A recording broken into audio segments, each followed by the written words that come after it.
Deus Vault, my fellow gamers. Here we have another unboxing of some old stuff. This is what it's supposed to be.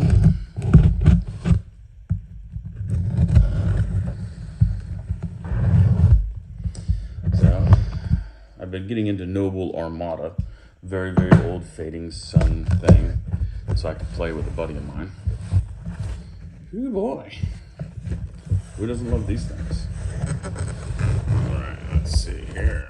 Okay. Just put that off to the side, and here we are. Some Dreadnoughts. Okay. Got a little sticker here. So what they did is the first gen boxes where they had the hex bases. It's actually kind of a crappy, you see how the box is glossy, it's got some nice colors to it. This is like a Kinko's, really crappy kind of a picture here, photocopied off, but you gotta, it's weird. They have Imperial over the Decados Dreadnought, and then Decados over Decados, whatever, over top of the Hawkwood, the Imperial Dreadnought that's getting the business end of this big old cannon. It's got a rotary cannon, much like a, oh damn it all, the Warthog, yeah, the A10 tank killer. So, a little tape there, but it's kind of what we got here. It's actually a nice box. It's not really beat up or anything for the age of this game here. The white inner box as per usual. Thank you. At least it's fresh peanuts. They're not coming apart like dust in my hands. That's a nice thing. My previous video, I unboxed a Hazat fleet. I'm going to be using some of the bases for these Dreadnoughts until I get more bases in, because these simply come with these hex bases. This is interesting. So it's a double hex base what they used. Let's pour it out here. So you got this interesting hex base, okay? And the hexes are just the way to go. So you've got plastic, and then you also have the metal. Now these are for these smaller ships that are in this set. I'll show you those. But this is for the Dreadnought. So you've got a metal post, a metal double hexer. When they decided to go to the newer rules, the Call to Arms rulebook, they did away with these hex bases, and they have adopted these the round bases. But this is still pretty innovative. I have never seen a base like this. Really cool, though. I think it's cool. I really like the metal stem. That is going to give you some serious strength. The only thing, you won't have good side-to-side motion, but it kind of gives you a good size of the Dreadnought. Now what they did, they went to the round bases. So they had the small round, and then they took the circumference of these two and made that bigger round. So this will be your destroyer class and up size ships. Very cool, very cool. You got two of those. I'll be saving those, just, I don't know, nostalgia, I suppose. Let's get to the bits.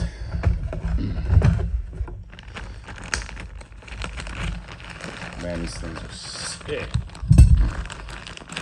I love metal. I love the metal models. All right, so these are just clamshell style. Oh man, bro, look at that, wonka jawed. I'm from the South. I could say those words. Yeah, I don't want to be able to get, especially this one, the Decados or Decados, whatever you want to say. I want to get this one right. So it should just lay in there. Don't make me into a liar, boy. Okay, mine's doing a bit of an alligator. we're gonna bend that and make sure it's done proper. Everything needs, yeah. Okay, so what here, you see, Jan, there it is. Okay, you see how that's been, this side's been bent inward. So it's not gonna fit perfectly fine. But what you're gonna have, see that rotary cannon up front, that thing is the business. So you're gonna have that thing fitting flush, looking pretty sleek and sexy, and you're gonna have an X-wing pattern for wings as well as the forward swept wings. So this thing is basically a mixture between a gigantic X-wing fighter and a Klingon bird of prey. So, you know, you're taking basically both genres and just making it super awesome. And then the one is the balance point right there. So I'm gonna have to do a little bit of fiddling with this to fix that. You can see it better right there. See how that's bent in? But that's okay, because it's gonna be awesome. It has 3 points here, 1, 2, and 3. That's gonna be for miniatures of this giant cannon. This is the sickest Dreadnought that there is. It's just, there's no ifs, ands, or buts. And I love the patina, these older models, the patina on them. They get them in the blister pack like that. I adore it. I will be, you know, priming and painting this, but love it. And this is the giant Hawkwood, or quote unquote Imperial cruiser. Now see, it also has the business end right there, that big rotary cannon. Is this gonna fit nicer? See, this one likes me better. Yeah, but it'll need to be snapped in. I'm not gonna snap it in. There's probably some flash. This thing is very flashy. Yeah, this bits of metal everywhere.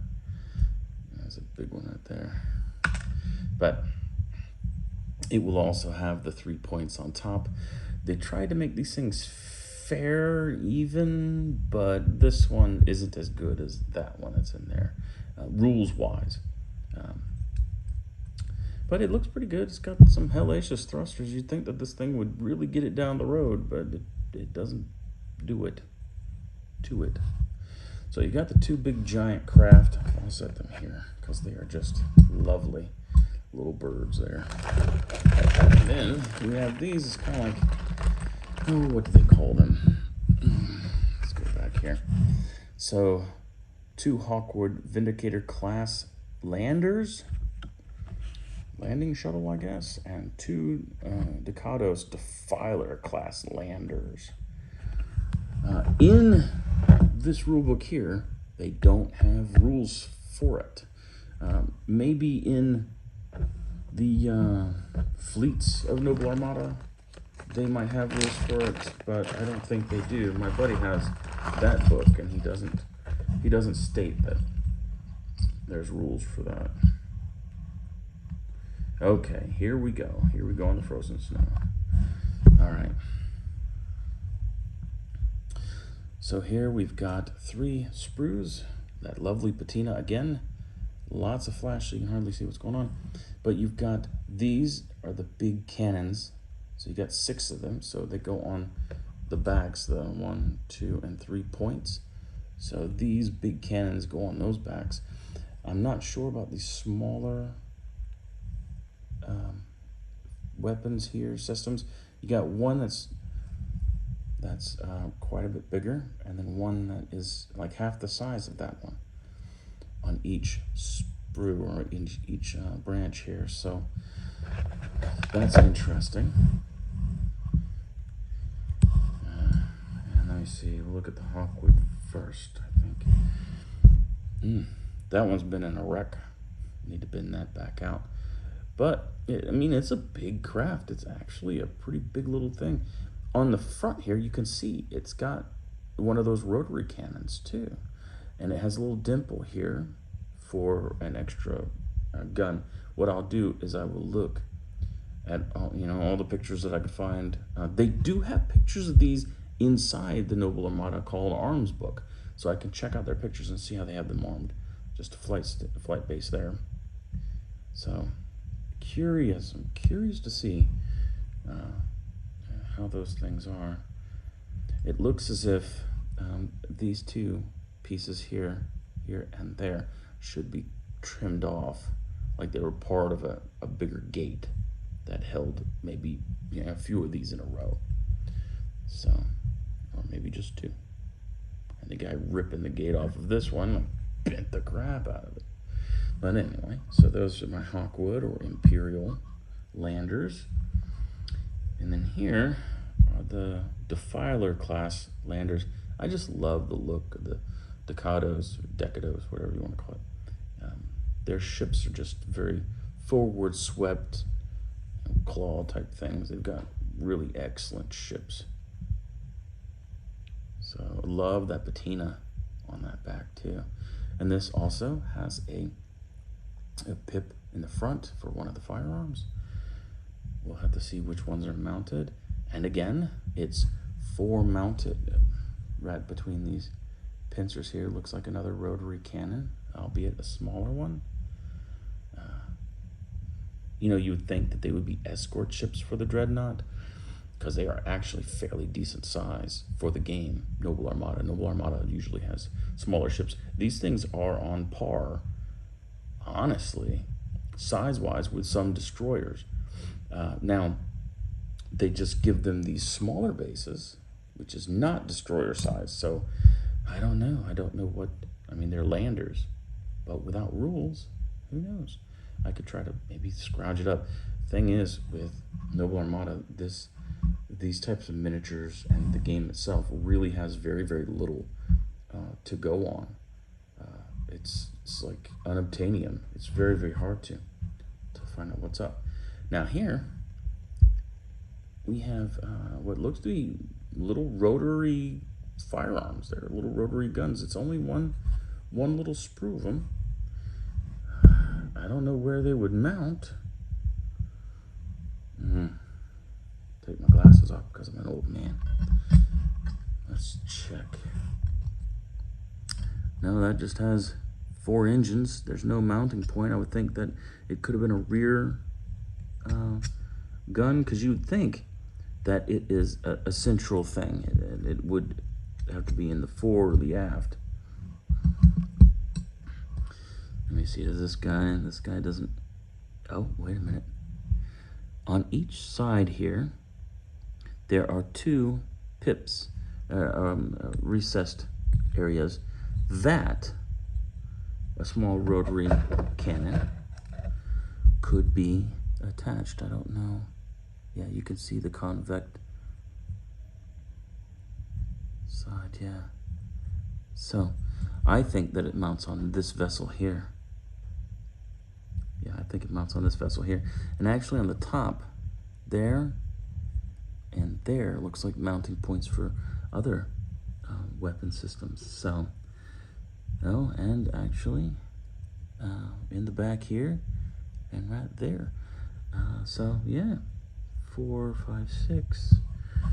See, so there's 6 in total here, and then 2 rotaries. But each of these have, so maybe it's just, I don't know, strange pips. I'll have to look at the pictures again.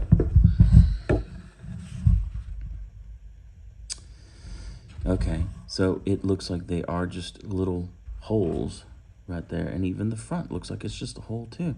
So what the heck, guys? I'm gonna have to find out what's going on myself.